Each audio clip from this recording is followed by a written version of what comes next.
Ever since I can remember, video games are a part of my life. The first console that I ever had was the PS2. For the PS2, I had quite a few games. I feel like a lot of them were movie tie-ins or ones based off an existing franchise. But the main big boys that I leaned towards were the Ratchet and Clank and Jak and Daxter series. As time went by, I continued playing games on many of the consoles like the PS3 at my dad's house or the Wii U, and PS4 at my mum's, whether it was by myself or with friends. Until I got to around my mid-teens, I'm not sure if something changed in me or not, but there was definitely a certain path I was going down. I've gotten to a point in my life where video games feel interesting to me. That's interesting in quotes. Whether that's because the more I experience life, the more aware I am, and the things that I do or have done, it got to a point where I placed myself in a position where I had to ask myself, what am I doing? Am I addicted to video games? It turned out to be more of an addiction of the collecting side of things and just thinking about them generally.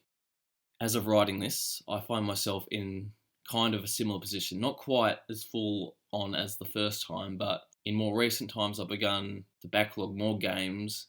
I had to do an assignment for a class in university about the media we consume, and I happened to be doing mine on gaming. The article that I found out had to do with a lot of consumption of video games, and there was a section about backlogging and how lots of gamers were backlogging games, even ones that they might not play. So, okay, I get it, but for me personally, if it's a game that I've been looking forward to, I would, just walk into a store and go, ooh, this game looks interesting, let's get it. But the thing that got me into this proposition was the goddamn PlayStation Store and later the Wii U and 3DS eShop closure.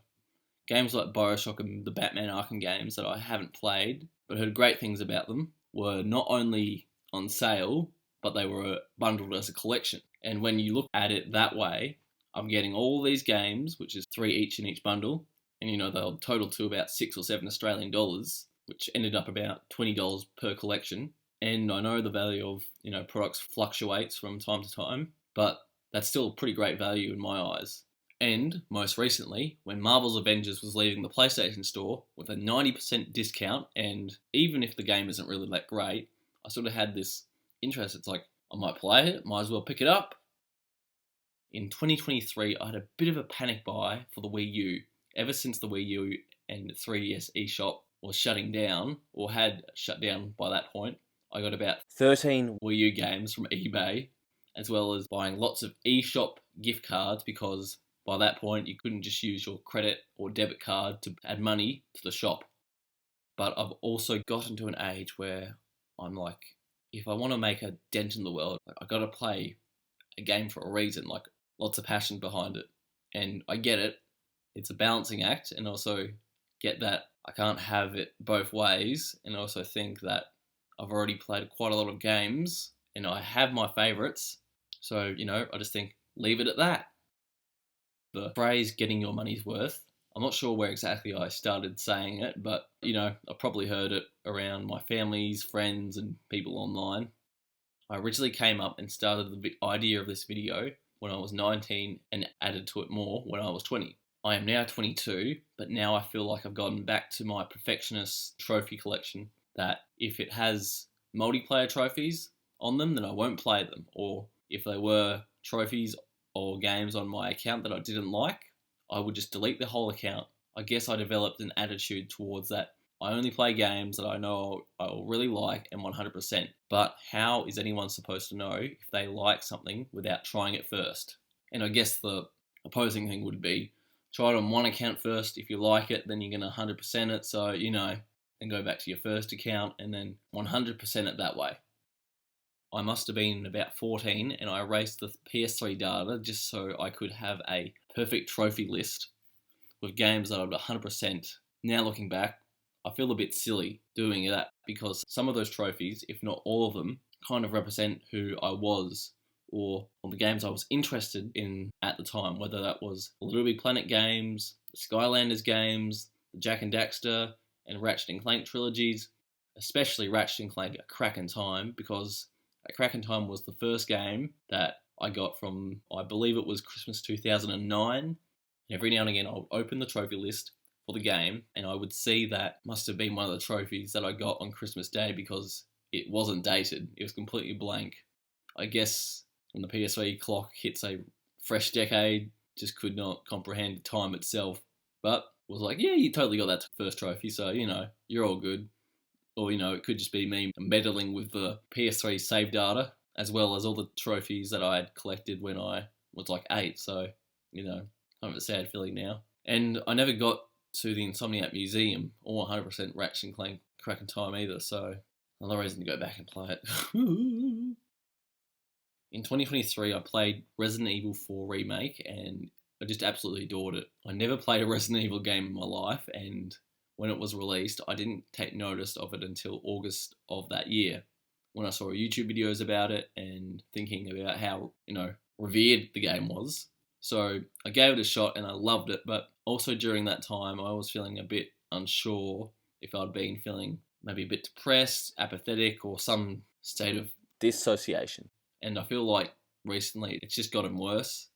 For example, when I'd been playing Spider-Man 2, it just didn't hit me the same way as the first game. But, I'm not sure if that's because I'm in my video games don't feel the same anymore, or video games don't feel fun anymore phase. But I know that's not completely true, because I know Resident Evil 4 Remake made me grin from ear to ear at some point throughout the game. So it's why I have Resident Evil 4 in the background. Now at age 22, when I do finish Spider-Man 2, that might be the game I'll have to put the brakes on for a while. Besides the ones like Ratchet and Clank and Minecraft that I want to make videos on, and maybe need to get some footage for it and, get my point of views down when writing the script for those videos. So I'll do my best to take away as much as I possibly can from Spider-Man 2, and we'll see what comes of it. I bring up putting on the brakes because when I was in school, I remember asking my art teacher if he played or had played any video games, and he said that the last video game that he played was God of War 2. He went completely cold turkey on it. So I wonder how long in my future it may be if I'll know what game will be my last one.